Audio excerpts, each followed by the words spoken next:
We have far too much gun violence in this community. Louisville's mayor speaking on a series of shootings that occurred in the city on Sunday alone. That's right, just yesterday. A total of 5 in the South End and West Louisville. 2 of the shootings were fatal. A 44-year-old man died from a shooting between the California and Parkland neighborhoods, and one young man in the Wyandotte neighborhood at the South End, a 20-year-old. Hello, everybody. It's our top story on the WHAS 11 team tonight. I'm Doug Proffitt. The mayor also reminding judges to do their jobs once police arrest people who commit violent crimes.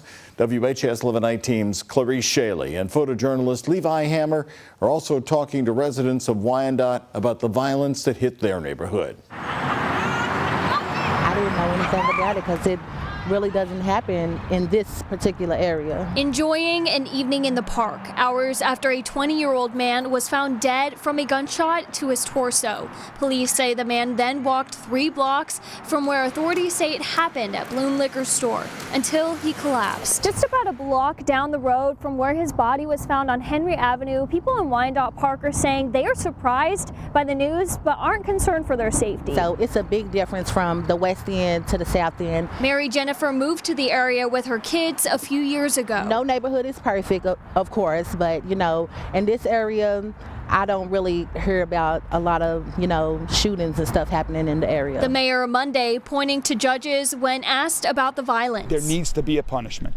There needs to be a consequence for that action.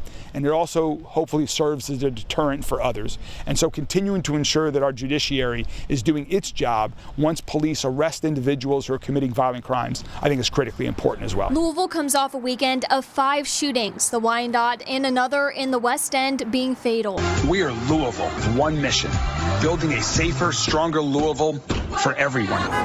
The city is also turning to police officer recruitment as the answer. We're looking to recruit 200 more officers to LMPD. We want people from all backgrounds, from all parts of the city to become part of the solution. I think more officers patrolling the areas would be, a help to not only this community but other communities as well. So yeah, that's a big plus. Jennifer says officers where she lives now are more on top of issues than when she was in the West End. In Louisville, Clarice Shaley, WHAS 11 team on your side. According to the latest city numbers, there's been a total of 14 non-fatal shootings this month so far, compared to 10 this same time this month last year. Non-fatal shootings have continued to decrease since a spike in 2020, though, and this information is coming to us from the Louisville Metro Gun Violence Dashboard. A man was arrested by LMPD accused of a deadly shooting back in May. 30-year-old Eliyahu Perkins is charged with murder. 6 months ago, police found Jeffrey Wilson shot to death on South Preston Street. Perkins is being held in the Louisville jail, waiting for his arraignment. 2 Southern Indiana students were seen at the hospital after coming into contact with drugs discovered in their classroom. It happened on Friday, but the news came out today about Lexington, Indiana Elementary School. Superintendent of Scott County, Indiana Schools says 2 students came in contact with what they believed to be meth, which was on the classroom floor. The students were taken to the hospital, but released the same day. K-9 units searched the school but found no other drugs. Superintendent Mark Slayton did send a letter out to families saying, quote, "A safe learning environment is a top priority, and we will continue to work with our law enforcement partners to seek answers to the questions that still remain." Neither police nor the school district have given any additional information about how that meth may have gotten inside that elementary school. Now to the late-breaking news tonight as President-elect Donald Trump is putting together his top cabinet positions. Tonight, ABC News is reporting that Florida Senator Marco Rubio is expected to be named the next Secretary of State. The network, along with the New York Times tonight, crediting sources, while also saying Donald Trump could very well still change his mind, but it appears Rubio, elected to the U.S. Senate in 2010, will be the key figure on Trump's foreign policy team. Rubio recently agreed with Donald Trump on Ukraine, saying that war has reached a stalemate and needs to be brought to an end. Kentucky's Mitch McConnell has all along said that pulling funding from Ukraine would be a major mistake. Trump also announcing that the former head of Immigration and Customs Enforcement Agency, Tom Homan, is coming out of retirement to serve in a position Trump is calling him the border czar. Is there a way to carry out mass deportation without separating families?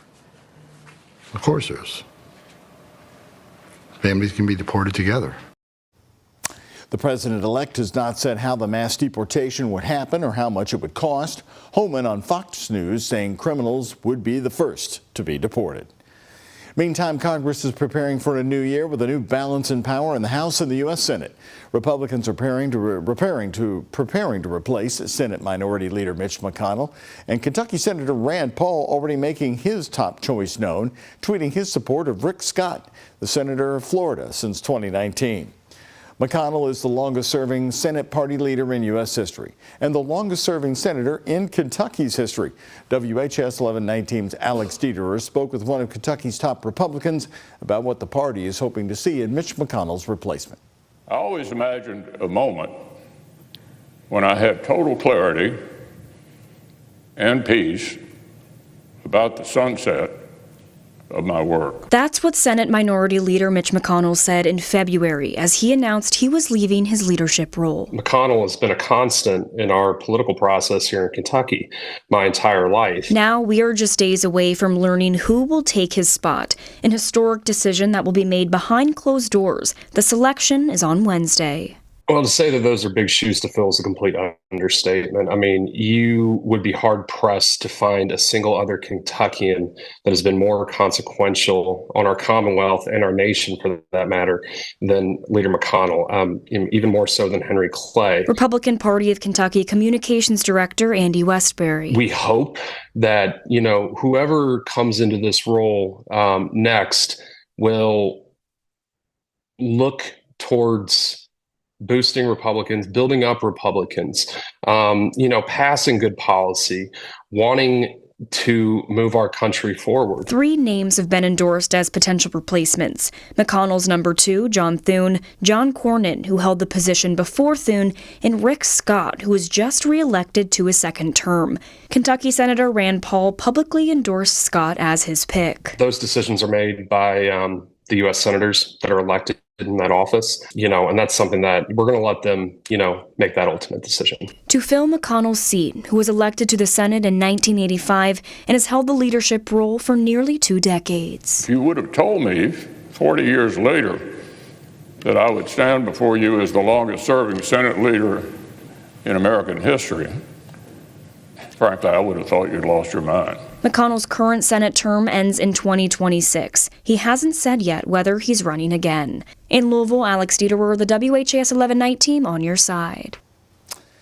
And Mitch McConnell has not yet shared his thoughts about a successor coming this week. Meantime, as part of his transition, President-elect Donald Trump has said he will slap big tariffs on foreign imports. He has suggested up to 20% for everything we import and to tax Chinese goods as high as 60%. This has local businesses trying to figure out what's next. We checked in with Matt Muller, who owns Ken Combs Running Store in St. Matthews. The store doesn't buy its product directly from the manufacturer overseas, but if Trump's plan becomes reality, customers could eventually feel the pinch. We're a margin-based business. Our prices go up. Well, guess what? It's going to pass on to the customer. And it's going to trickle down to them eventually.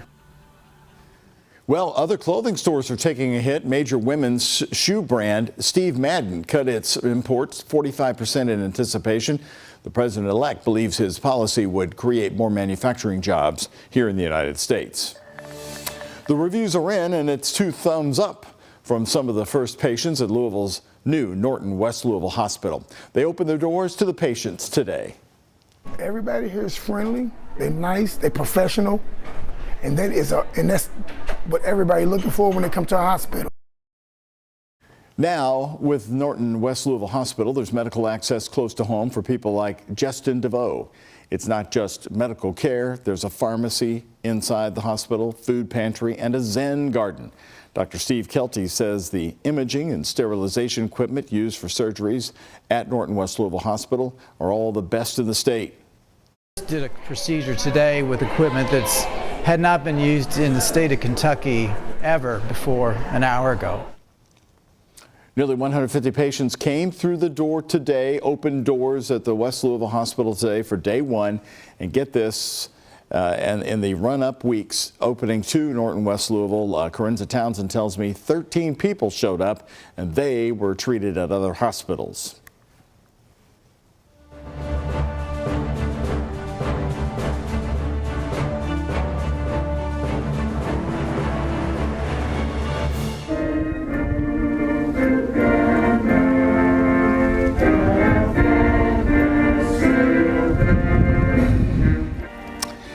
Happening late this afternoon in the highlands of Louisville, for the first time, 16 black veterans are being honored for their sacrifice to our country. These veterans served in the Civil War as Buffalo soldiers, and in World War I. They were all buried in unmarked graves in Louisville.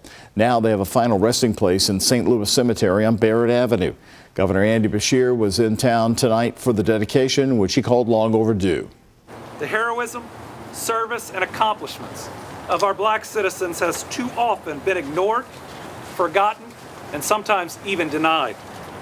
And while I can never personally know the depths of the pain caused by the legacy of slavery, of Jim Crow, of racism that continues till today, I'm committed to using my time as governor to listen, to try to hear, and then to take real, actionable steps to bring about a better world for all of our kids and grandkids. The Thea Bowman Society is working to identify the more than 1,000 slaves buried in the St. Louis Cemetery.